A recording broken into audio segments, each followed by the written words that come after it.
Many people who are unawakened are very, very strongly identified with their physical form, and that's only level 1 of their form identity.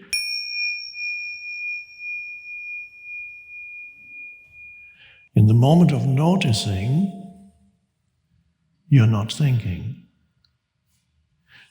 because you cannot notice a silent space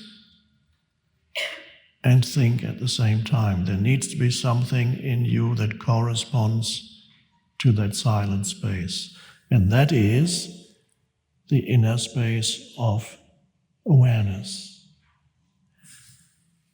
And amazingly, that is also a way of realizing who you are at the most essential, the most fundamental level.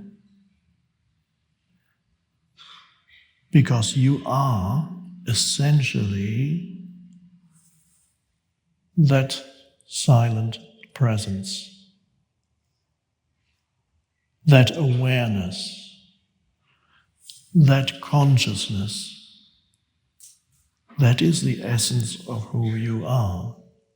It's the essence of each person in this room. And that's an amazing realization.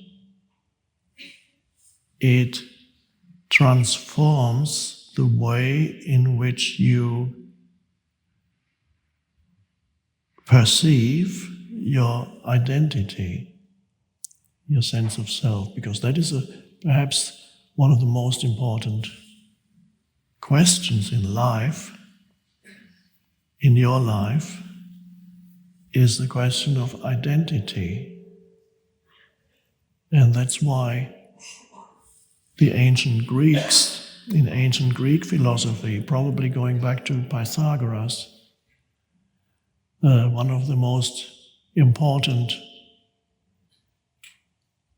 sayings they had, which is actually inscribed at the temple of Apollo at Delphi: know thyself, know thyself. That is one of the most important things in your life, to know who you are.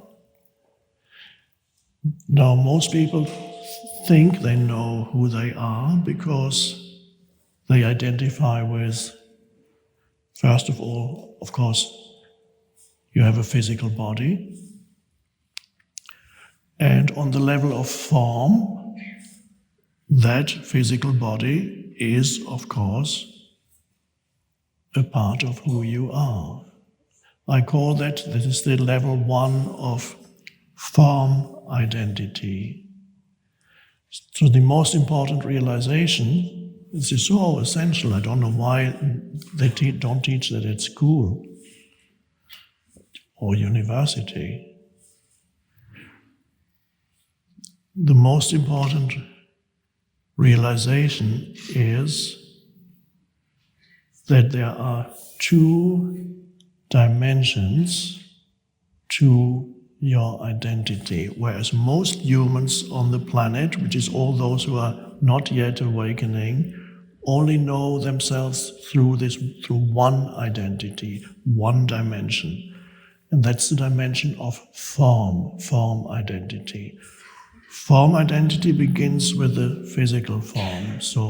And that is the first thing, of course, when you meet somebody else, the first thing, of course, you notice is the physical identity of that person, a man or woman with a body and an external appearance, and that's the first thing you notice. And with yourself, many people who are unawakened are very, very strongly identified with their physical form, and that's only level 1 of their form identity. They are very strongly identified with their physical form, either in a positive or a negative sense. Meaning, some people are proud of their body and appearance. Look at me and compare themselves mentally to other bodies who are not as beautiful, strong, or whatever it may be. Very strongly identified with body and with appearance. And that's or negatively identified. I'm very unhappy about my body, it looks so awful. That again is a negative identification with body. And of course that's amplified these days through the clever technology that humans have developed. Selfies are very popular these days. And usually they show aspects of your body, I suppose, your appearance. So you go, and then you send it out to as many people as possible.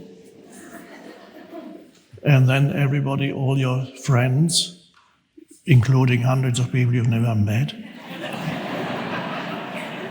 they look at your body or your external appearance and feel bad because you look so happy.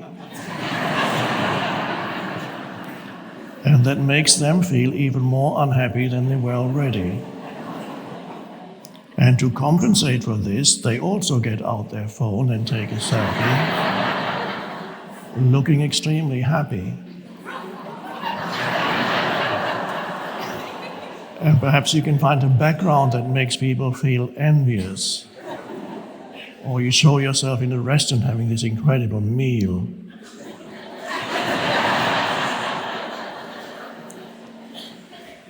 And for a while that can keep people, well, never happy for very long, but busy, and you feel relatively okay in that dimension. Of course, sooner or later, a time comes when the body strangely changes its appearance. And you may think that the mirrors are no longer as good as they used to be because you don't look quite the same as before. And so there are many options open to you, but you begin to be then a little bit unhappy more because you're identified with something that doesn't last. And particularly people who had a very strong body identification become very unhappy as they grow old. Very unhappy. And nobody has told them that such an identity is extremely limited identity, but they don't know that. That's all they have, all their life. And then suddenly the body that made them feel superior now becomes a source of great unhappiness. And that is the fate of all those who do not go deeper within in order to discover deeper levels of who they are. So I never particularly was tempted to identify, even when I was young, with my body because it wasn't particularly strong or good looking. So what do? I felt inadequate. It was a source of suffering. However, I realized I am more than my body, I'm also my mind. If I can't look stronger and more beautiful than the person next to me, I can be more intelligent. I can be more knowledgeable. So my sense of identity shifted instead of physical, although there was some negative identification. But my sense of identity shifted to my mind. It shifted to that, which of course is the next level down from your form identity, is your mind. Your mind is all the accumulated knowledge and memories and so on that are kept alive by thought processes. So to compensate for my inadequate body, I read as much as possible so that I could make other people feel inferior to me because they didn't know as much as me. So I was still very uneasy, but whenever I was in a group of people, I would immediately start talking about knowledgeable things and show how much I knew to make other people feel less than me. That's a very normal egoic strategy.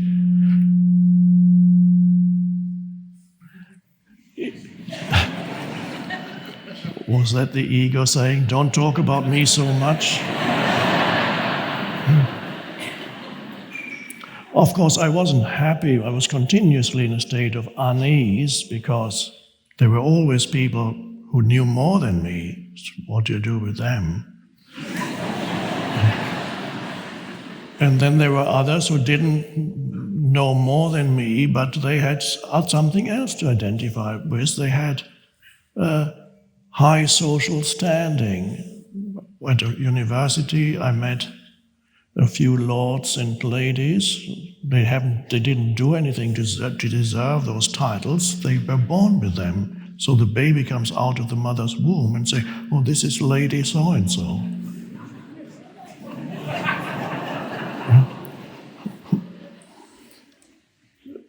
So, and many of those people had they derived a very significant part of their identity from their social background, upper class. Basically, it means family history. So they identified very strongly with that, and it could give them a sense of superiority towards most others. And even if the others were more intelligent, you had so much more class, so much more influence, background, whatever you call it. Even the way you in English language in England, even the way you speak, you will immediately show others. Well, not a little less these days, but when I was young and lived in England, the moment you opened your mouth, people would judge you which social class you were. Working class, middle class, upper middle class, upper class, and many, of course, pretending, trying to sound very upper class in an exaggerated way. It's very embarrassing, but they thought it worked.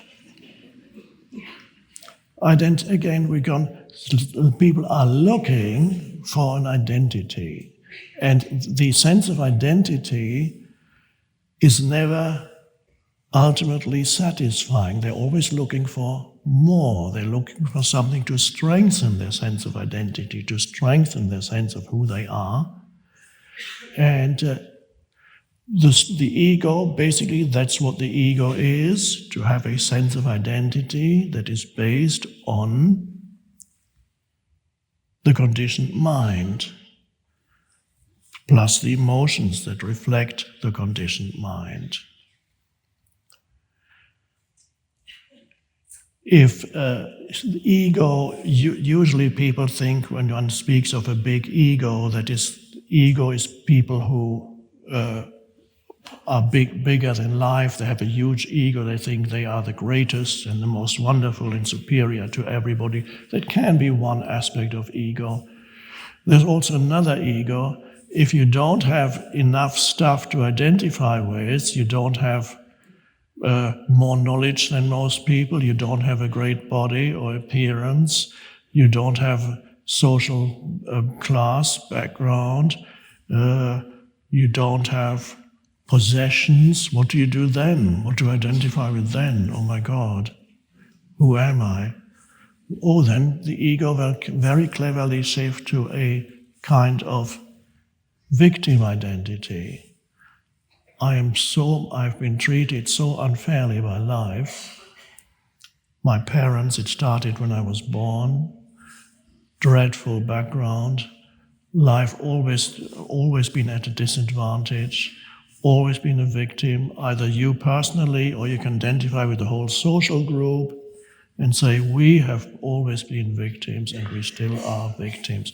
Not that certain of course, there are individuals who have been born into very dreadful circumstances. There have been and are entire groups of people who are born into bad circumstances. That is undoubtedly true. The danger is making that into your sense of identity that keeps you trapped very much in a kind of prison. Very seductive. There's a big tendency these days for people to have a collective victim identity, very seductive for the ego. You can read about it on the internet very quickly, how it becomes more and more fashionable almost these days to have a collective victim identity,